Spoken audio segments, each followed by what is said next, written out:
USA में पढ़ाई करनी है बट पैसा खर्च नहीं करना है या बहुत ही कम करना है, तो ये वीडियो आपके लिए है।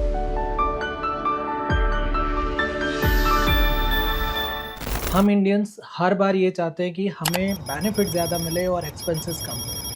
तो स्टूडेंट्स ने काफ़ी ऐसे हमें डिमांडिंग क्वेश्चन पूछे थे हमारे सोशल मीडिया कंटेंट के ऊपर कि सर हमें यूएसए में स्कॉलरशिप्स के बारे में बताइए, उसको ग्रैब कैसे करें और सबसे बड़ी बात कि उस स्कॉलरशिप्स के टाइप्स क्या होते हैं, उसका एप्लीकेशन का सिस्टम कैसे होता है। तो ये हर चीज़ को हमने इकट्ठा करके ये वीडियो आपके लिए बनाया है। इस वीडियो को आप एंड तक देखेंगे तो डेफिनेटली आपको ये पता चल जाएगा कि यूएसए में कम पैसा खर्च करके भी हाई रैंक यूनिवर्सिटी में आप कैसे पढ़ सकते हैं। और ऑफ कोर्स आपको पता ही है कि हाई रैंक यूनिवर्सिटी में पढ़ने के बाद जॉब का जो ऑप्शन, उसके बाद सैलरी और उसके बाद जो आपका वर्किंग सिनेरियो है और इमिग्रेशन ऑप्शन है वो बहुत ही ईजी हो जाता है।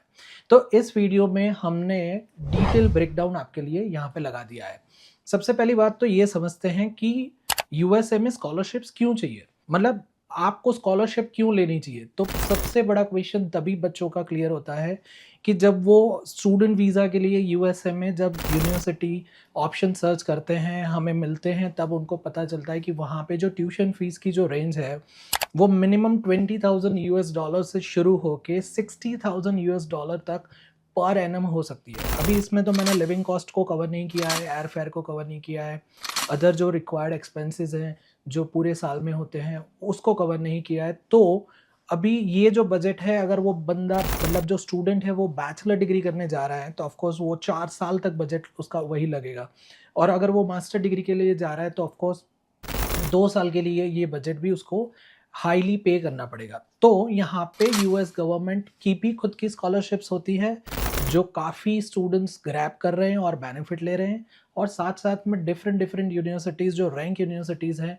उन्होंने खुद की भी अपनी स्कॉलरशिप्स बनाई हुई है और उसको आप ग्रैब कर सकते हैं, अगर इस वीडियो में दिए गए पॉइंट को आप स्टेप बाय स्टेप फॉलो करें। चलो शुरुआत करते हैं सबसे पहला जो उसका पॉइंट है उसके साथ। सबसे पहली स्कॉलरशिप्स के हम जो टाइप्स होते हैं उसको समझ लेते हैं कि स्कॉलरशिप्स के टाइप कौन-कौन से हो सकते हैं। तो यहाँ मैंने आपके लिए एक लिस्ट रखा है जिसमें पूरा डिटेल मैंने मेंशन किया है कि स्कॉलरशिप्स के टाइप कौन-कौन से हो सकते हैं। जैसे कि आप देख पा रहे हैं कि मेरिट बेस्ड स्कॉलरशिप्स होती है। ऑफ कोर्स जहाँ पे मेरिट या आपका एकेडमिक परफॉर्मेंस हो गया या आपने जो स्कोर्स जो मतलब कॉम्पिटिटिव एग्जाम्स दी है उसका जो अगर स्कोर आपने हाई किया है तो उसकी जो मेरिट बेस्ड स्कॉलरशिप्स होती है वो ऑप्शंस यहाँ पे मैंने आपके लिए मेंशन किए हैं कि वो ऑप्शन को आपको ग्रैब कर सकते हैं अगर आप मेरिट बेस्ड परफॉर्मेंस पे एप्लीकेशन डालते हैं या कहीं पे स्कॉलरशिप अवेलेबल है उसमें आप अप्लाई करते हैं।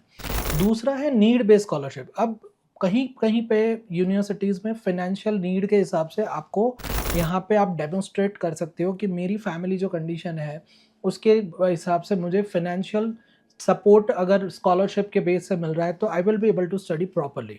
तो वो जो होती है वो नीड बेस्ड कंडीशन होती है और वो भी काफ़ी यूनिवर्सिटी प्रोवाइड करती है, उसके लिए भी आप एप्लीकेशन लगा सकते हैं। साथ-साथ में इसमें मेक श्योर कीजिए कि फाइनेंशियल जो डॉक्यूमेंट्स होते हैं उसको आप सही तरीके से उसमें प्रूव कर पाएँ कि हाँ, आपका जो एकेडमिक लेवल है या एलिजिबिलिटी क्राइटेरिया है वो काफ़ी अच्छा है, बट आपकी जो फाइनेंशियल नीड है उसके लिए आपको स्कॉलरशिप चाहिए। तीसरा जो पार्ट हम देख पा रहे हैं वो है university specific scholarship. Most of the universities में अपनी खुद की स्कॉलरशिप्स होती हैं जिसमें डिफरेंट टाइप्स होते हैं, कैटेगरीज होती है, इवन डिवीजन के हिसाब से भी स्कॉलरशिप्स होती है।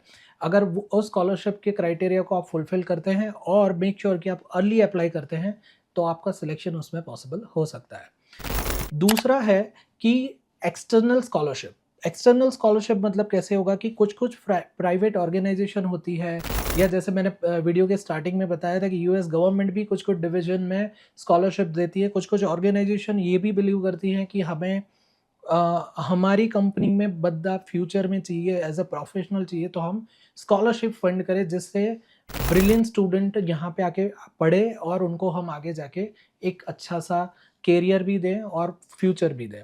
तो उसको एक्सटर्नल स्कॉलरशिप कैटेगरी में डाला जाता है, और ये इस वीडियो के एंड में मैं ऐसी स्कॉलरशिप का एक लिस्ट भी देने वाला हूँ और उसका एक हैक शीट भी देने वाला हूँ। अभी सब्जेक्ट स्पेसिफिक स्कॉलरशिप भी मैंने यहाँ पे रखा हुआ है, मतलब समझ लीजिए कि भी स्टेम कैटेगरी मतलब साइंस हो गया, टेक्नोलॉजी हो गया, इंजीनियरिंग हो गया या मैथमेटिक्स हो गया, ठीक है?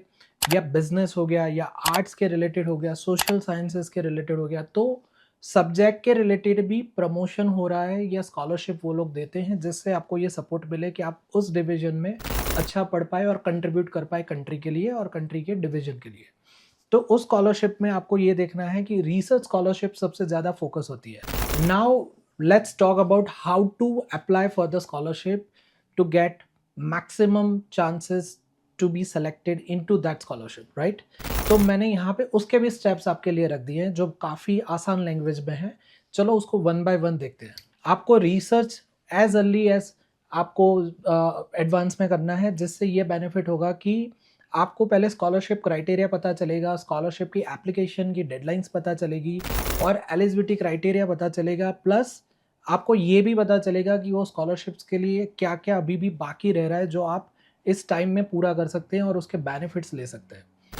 दूसरा ये है कि आपके जो एसओपी को आप प्रिपेयर कर रहे हो उसको स्टोरी फॉर्मेट में लगाएं। मतलब देखिए, एसओपी मतलब स्टेटमेंट ऑफ जो पर्पस होता है वो ही मेजर चीज़ है जो आपको स्कॉलरशिप दिलाता है। बिकॉज कोई भी स्कॉलरशिप होगी वो ये मांगेगी कि आप अपने वर्ड्स में बताएं कि हमें ये स्कॉलरशिप आपको क्यों देनी है।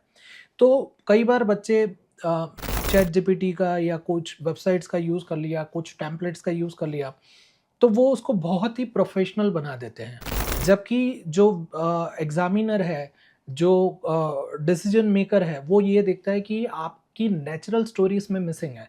नेचुरल स्टोरी कैसे हो सकती है कि आपका फाउंडेशन क्या है, मतलब आप कैसे कहाँ से बिलोंग कर रहे हैं, आपका बैकग्राउंड क्या था, फिर आपने कौन से पर्टिकुलर फील्ड में इंटरेस्ट डेवलप किया, फिर उसमें आपने ग्रोथ कैसे किया और आप अपने पढ़ाई के दौरान डिफरेंशिएट कैसे हो पा रहे थे या अलग से आपको कैसे कंसिडर किया जाता था। मतलब हर चीज़ जो आपके प्रोफेशनल और एकेडमिक ग्रोथ को प्रूव कर रही है वो आपको स्टेप बाय स्टेप नरेट करनी है अपने एसओपी में, और वो भी स्टोरी लैंग्वेज में। आपको खुद पर्सनलाइज एक एसओपी लिखना है, ना कि आपको एक प्रोफेशनल एसओपी लिखना है। अगर आपने ये कर लिया तो वो जो एसओपी बनेगा वो ज़्यादा अपीलिंग होगा आपकी स्कॉलरशिप के लिए, ना कि वो प्रोफेशनल दिखेगा कि आपने कहीं से चुराया है। स्टेप नंबर 3 की रिकमेंडेशन आप मतलब अच्छे ऑब्टेन कीजिए। मतलब आपके प्रोफेसर्स हैं या आपके वर्क एक्सपीरियंस से अगर आप रिकमेंडेशन ले रहे हैं तो उसको डिटेल में ले जाइए।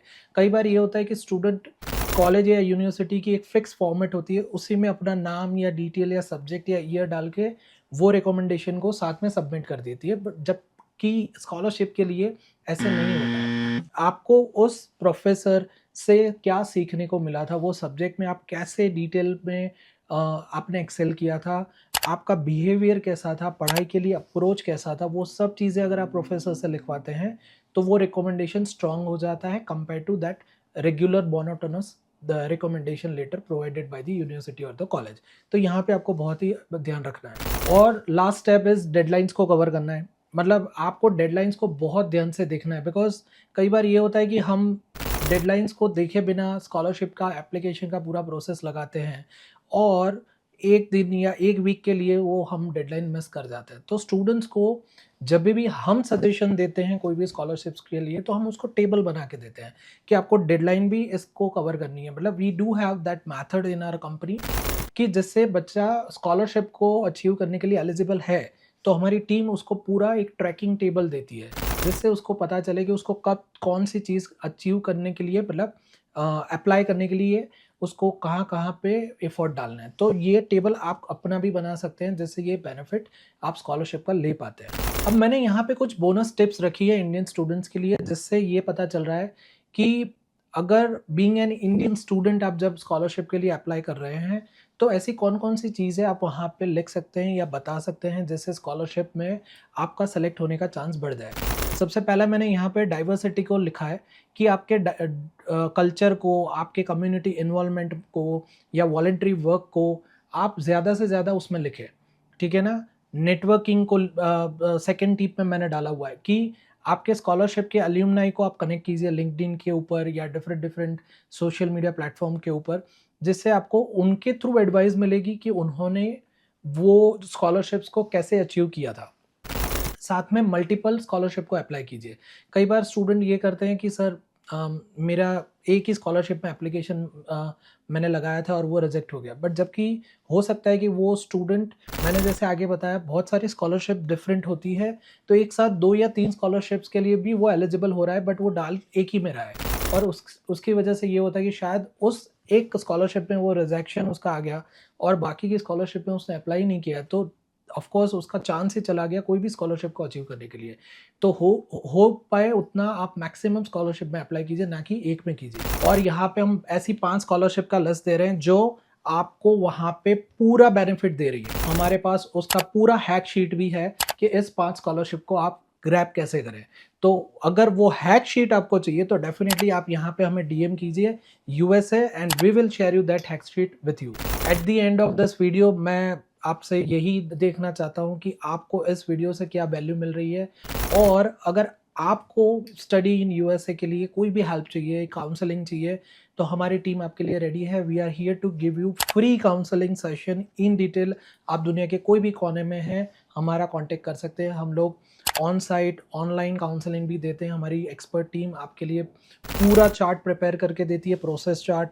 इवन हम आपके डॉक्यूमेंट का असेसमेंट भी फ्री ऑफ कॉस्ट करके देते हैं, जिससे ये पता चले कि आप स्टडी इन यूएसए के लिए कहाँ कहाँ पे किस तरीके से एलिजिबल है, इंक्लूडिंग स्कॉलरशिप। सो इस वीडियो को ज़्यादा से ज़्यादा आप फॉरवर्ड कीजिए और हमारी चैनल को सब्सक्राइब कीजिए, और हमें कमेंट में बताइए आपको और कौन कौन से टॉपिक पे वीडियो चाहिए, या तो इसी वीडियो में आपको कौन कौन सी ऐसी क्वेरीज आ रही है जिसको हम आंसर कर पाए। Thank you.